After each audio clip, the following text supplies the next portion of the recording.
Cub. How are you? I'm good. How are you? Good, man. Last time we had you, you weren't talking. Yeah.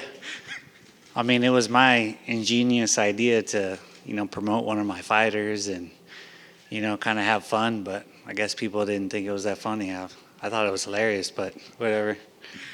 Do you think it worked? Yeah. Yeah. I think my fighter, Dan Argueta, is doing well. I was giving him some experience. People were talking about it. But yeah, I still get every once in a while, people are like, I'm so glad he lost. He was being such a prick. I was like, man, I thought it was funny. To me, it was like I got the idea from The Undertaker and the Pallbearer back in the day, Not that I'm a big WWE fan, but when I was that age, I always thought that was cool. I mean, the correlation and comparison is pretty cool. I mean, now I understand. Yeah, yeah. But somehow I got taken as a personal attack to media, and I was like, it's just the fact that I've done this so many times. It's like, let's have some fun, Right. A little bit of a layoff. I did want to ask, man, cutting down that weight, how hard was that weight cut? It wasn't that bad, the cut. I made the weight easier than most of my 45 cuts. But the preparation and the dieting for so long, I was having some back issues that we really couldn't find the cause of, and so that kind of didn't allow me to do some of the strength conditioning. And I was like, cool, I'll just focus on the cardio, and so that made me a little fragile. And but when everybody was like, that was a mistake, he should never done that, it made me want to do it again, because I know that if I would have done it again, I would have did a way better job. I would have been a little bigger. I just refused to miss weight, and I had never touched that before. But ultimately, when I thought about it, my body took a good 3 months, 4 months after to get back to normal.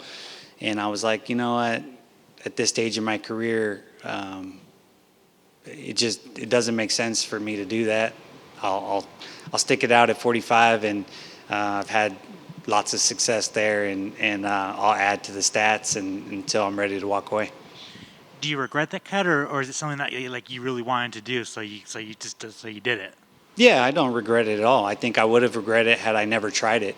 The 135-pound division is so good right now. It's like I was like, I want some of that, and I thought that a title shot was still possible at 135 if I made a statement, had a couple good wins. They'd be like, oh man, he's got a name, throw him in there with some of the big dogs. And so that, yeah, I got no regrets with it. This sport's about, that's one of the greatest things about this sport, is it's not about your record.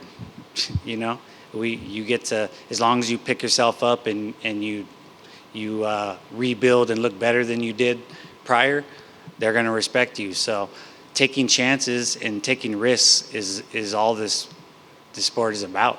And why wouldn't I drop to 35 and give it a shot? What was the biggest thing you took from the loss to Jonathan Martinez?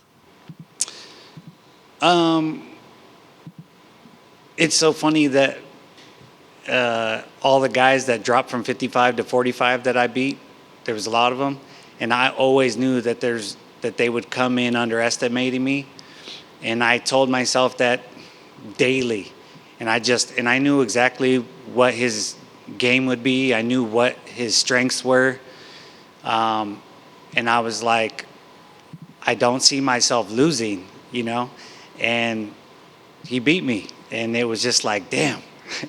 I still underestimated him, and yeah, it was like, man, no matter what I did, I still did what those other guys did against me years ago. So it was kind of funny. Back at featherweight against another prospect, how did you like the matchup? I love it. I was just saying, his skill set's there. He's mean. He's dangerous. We're both coming off of losses. We both need to go in there and prove something. Stylistically, it's a fun fight. But I felt like he was the right amount of dangerous to make me train hard. I went to Denver and trained at high altitude and pound for pound Muay Thai, and just to get away from the family, which I hadn't done since I had kids, and that was hard. You know, do you enjoy fighting these prospects, or like at this point in your career, like do you want these legend fights, these bigger fights, the veteran versus veteran fights, like, or is it just a fight's a fight? I like them both. You know, each one is a different challenge. You know, I hear people say it all the time. Like, why don't they give you somebody that, you know, as experienced as you? I'm like, who? There's not too many, you know. So for me to fight at the highest level, I can't be picking and choosing. You know, I feel like this is a very fair matchup. You know,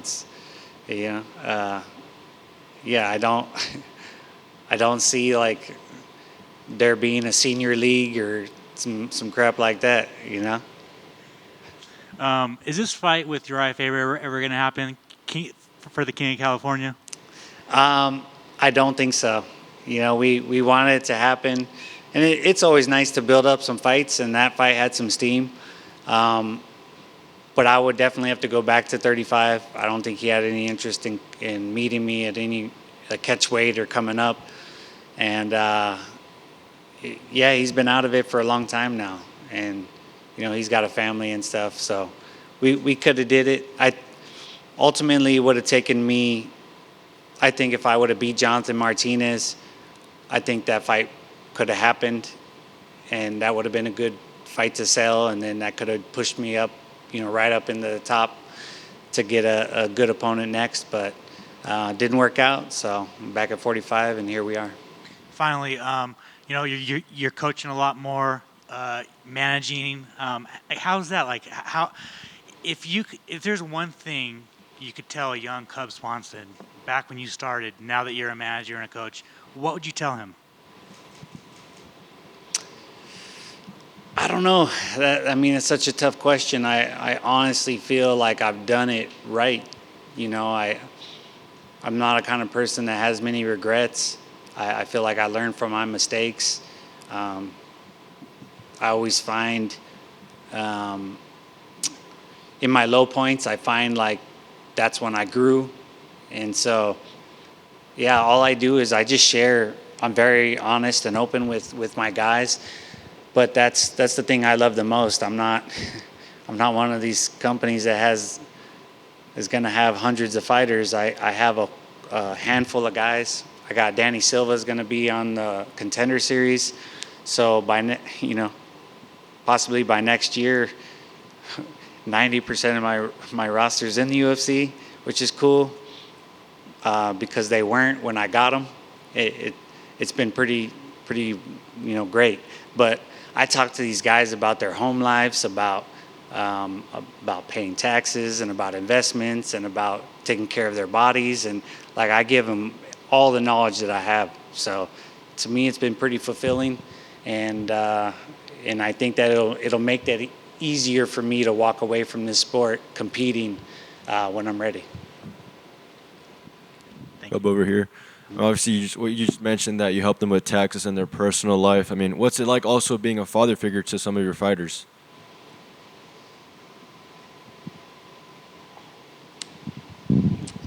Sorry, we're so close to the weight cut. I'm getting thirsty. Well, that's the first thing is I don't baby them. I tell them all the time, like, look, I got 3 kids. I don't need any more. Don't. I'm going to help you with all the things that I should help you with, but I'm not going to be babying you. I expect you to train hard. Like all my guys, I could leave them alone for 2-3 weeks, not talk to them, and then check on them, and they've been training, grinding. Like they're all, I call it the sickness. They all got it. They're grinders, and so I'm very proud of them for that. Taught them their work ethic, how to train smart, how to push it. But as far as I'd say, they see me as like an OG. You know, they listen to me, and I'll, if one of them doesn't want to hear me, then I'll talk to the other guys and say, hey, you know, you talk to him. make sure that it's a little community. So, shout out to my bloodline guys. We got a good thing going. And I saw you mention Dan Argueta earlier. It's nice to see where he's going. His last fight ended with a bit of controversy. I just want to see what you made of that fight. Yeah, I thought I think the odds were insane for him to win first round submission, but we thought that was what was going to happen, and he did. We are trying to get that overturned. My partner in Bloodline is a lawyer, and he doesn't just say he's a lawyer; he's an actual lawyer. And so we're talking. We got the UFC's blessing to talk to the commission, and I've talked to the referee. And my stake in it is, the first thing they tell us backstage is when you put your knee down and you lift it up, every time they come back to it, they're like, don't play the game. Don't play the game. If you get kneed in the face, that might be on you. Even if it's like borderline illegal, they're saying you're playing the game, it's on you. So I told the referee, like, I'm on his side. I felt bad. By somebody going like this means like you're telling the referee to get ready to jump in, and he's trying to like save you. So to me, that's playing the game.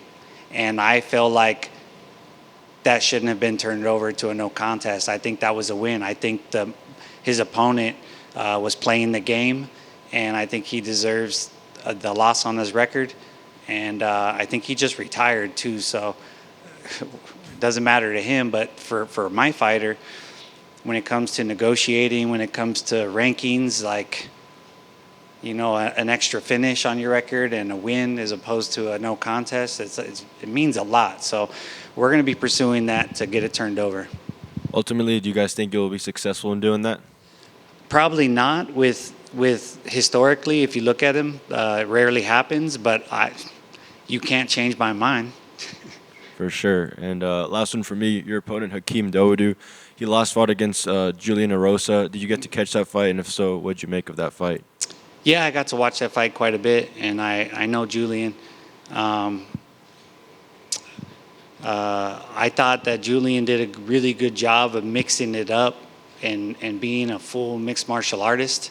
And a lot of people still struggle with that. We're still such a baby of a sport that, there's not many great MMA coaches.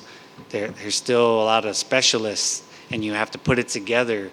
But to be able to teach people that in between of how do you blend striking and wrestling and grappling, that there's still a big gap there. And I think Julian took advantage of that in the fight and made it really difficult for Hakeem and dropped him, I think, twice, which, it's like why Frankie Edgar would outstrike people. As a boxer, he wasn't amazing, but as an MMA striker, he would tag you and you're like, how is this guy hitting me? But it's the way his level changing and the way you mix it up as a complete mixed martial artist. So I think that's what I'm going to need to do in there is show some of my skills that I've learned over the years and show that it's not just like a kickboxing match. This is a full MMA match. Good luck. On that note, some of your former opponents have gone to try to just do boxing, like Jeremy Stevens, Jose Aldo. I wonder what your thoughts are on some of these. A lot of ex-UFC fighters going and trying to just do that one discipline. Hasn't really looked that great for the most part. Well, I mean, I'm happy for them because it's combat sports. So, seeing that some of these boxers doing MMA and doing kickboxing, it's like I'm always like impressed. I think that's awesome. To compete in jiu-jitsu and other sports, like do it all. Like test yourself. I would love to. I don't know if I ever will, but I'm proud of those guys for trying something different and finding, love in a new sport that's very similar. It's like a cousin sport, But yeah, they're out there making money and doing okay. But the way they look in there doesn't surprise me because I've been in a pro boxing gym since before I fought Takaya which was before I fought Aldo in WEC. That was when I started going to a pro boxing gym. I was maybe one of the first.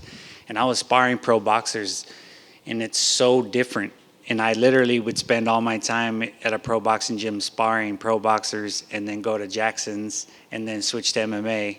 And I hadn't thrown any kicks or did any MMA sparring. And I would have to make these simple adjustments. So people don't realize how different it is. And if you think that you can just go boxing, it's not. It's very different. The way you move, the way you stand, the distance is probably the biggest thing. We stand further apart than our opponent in MMA, and it's huge. The fact that you're barefoot, that's huge. Like, people don't think about that, but it makes a huge difference. So, when I fought Doo Ho Choi, my main sparring partner was Virgil Ortiz, and he was like 19 years old, and I was sparring this dude, and then it just the translation and the speed of strikers from MMA to boxing is different. But I'm proud of these guys for going out there and trying it and doing something fun and making money. It's cool. Well, that Doo Ho Choi fight was one of the greatest fights of all time, so congratulations on being a part of that. And Thank you. Hopefully we'll see some more exciting action on Saturday. That's the plan. Appreciate it, man. Cool. Thanks, guys.